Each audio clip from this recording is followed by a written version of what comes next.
বিসমিল্লাহির রহমানির রহিম।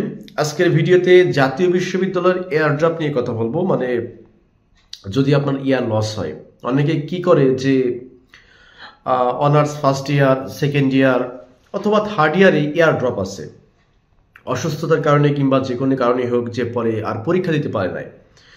এখন অনেকে প্রশ্ন করে যে আমি তাহলে কি এটা ক্যান্সেল করে আমি অন্যটায় ভর্তি হবো কিনা, বা আমি ডিগ্রি ভর্তি হবে কিনা, কিংবা নতুন করে অনার্সে অ্যাপ্লাই করবো কিনা, কিংবা আমি প্রাইভেট বিশ্ববিদ্যালয়ে চলে যাব কিনা, এই বিষয়ে অনেক প্রশ্ন করে থাকেন। তো এইটা আমি স্পেসিফিক অ্যান্সারটা আজকে ভিডিওতে দেব। সেটা হচ্ছে,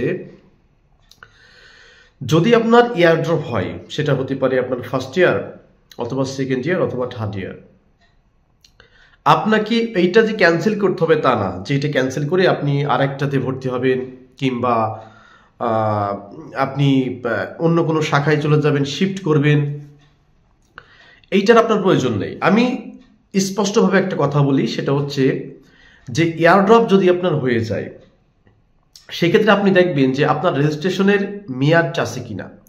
যদি আপনার রেজিস্ট্রেশনের মেয়াদ থাকে, তাহলে আমি বলবো যে আপনার এয়ারড্রপ যতই হোক না কেন, আপনি কিন্তু পরীক্ষা দিতে পারবেন।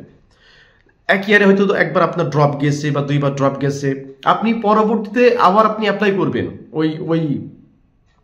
ওই যখন আপনার ফর্ম ফিল আপ দিবে, তখন আপনি অ্যাপ্লাই করবেন। অনেক সময় হয় কি যে আপনি রোল নাম্বার দিচ্ছেন, আপনার রেজিস্ট্রেশন নাম্বার দিচ্ছেন, তারপরে কিন্তু হচ্ছে না। সেই ক্ষেত্রে আমি বলবো, যারা হয়তো কলেজে যোগাযোগ করেন যে স্যার আমার ইয়ারড্রপ ছিল, আমি পরবর্তীতে এই পরীক্ষাটা দিতে যাচ্ছি কিন্তু আমার হচ্ছে না, তো তাদের জন্য আমি বলবো যে কাইন্ডলি আপনি আপনার কলেজে যোগাযোগ না করে আপনি সরাসরি জাতীয় বিশ্ববিদ্যালয়ে যে গাজীপুরে যে মূল ক্যাম্পাসটা আছে, আপনারা এই মূল ক্যাম্পাসে চলে আসবেন। এই মূল ক্যাম্পাস এসে আপনার যে সেকশন, আপনার যদি ডিগ্রি সেকশন হয় আপনি যাবেন ডিগ্রি সেকশনে, যদি আপনার সেকশন হয় অনার্সের সেকশন, আপনি যাবেন অনার্সের সেকশনে। যার পরে আপনি ওখানকার যে আইটি সেকশন আছে, অনার্স অথবা ডিগ্রি, আইটি সেকশনে গিয়ে বলবেন যে স্যার আমার এরকম ইয়ারড্রপ গেছে, আমি নতুন করে ফর্ম ফিল আপ করতে পারছি না। ওই জায়গা থেকে আপনি সমাধান পেয়ে যাবেন। অর্থাৎ আপনাকে ওই যে অনার্সটা বাতিল করতে হবে, আপনার নতুন করে কোনো ডিপার্টমেন্টে আপনাকে শিফট করতে হবে, এইটা করার কোনো দরকার নাই। যদি আপনার, আমি আবার বলছি, যদি আপনার ইয়ারড্রপ হয়, সেক্ষেত্রে প্রথম যে আপনি কাজটা করবেন সেটা হচ্ছে, আপনি যখন পরীক্ষার সময় আসবে আপনি ফর্ম ফিল আপ করার ট্রাই করবেন। যদি আপনি ফর্ম ফিল আপ করতে না পারেন, সেই ক্ষেত্রে আপনার যে কাজটা হবে সেটা হচ্ছে, আপনি জাতীয় বিশ্ববিদ্যালয়ের আইটি সেকশনে চলে যাবেন। আইটি সেকশনে যাওয়ার পরে আপনি ওখান থেকে এটা সমাধান করতে পারবেন, এবং ওখানে কিন্তু সোনালী সেবা দেওয়া আছে।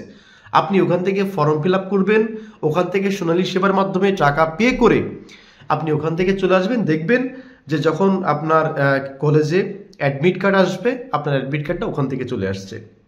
তো এয়ারড্রপের জন্য এটা হচ্ছে সবচেয়ে বেস্ট সলিউশন। এই পদ্ধতিতে যদি আপনারা কাজ করতে পারেন, আমি মনে করি যে আপনারা আবার পরীক্ষায় বসতে পারবেন। তো প্রিয় দর্শক, এই শিক্ষা সংক্রান্ত বিষয় কিংবা এয়ারড্রপ বিষয়ে যদি আরো কোনো প্রশ্ন থাকে, তাহলে অবশ্যই কমেন্ট করে জানাবেন। ভালো থাকবেন, ধন্যবাদ সবাইকে।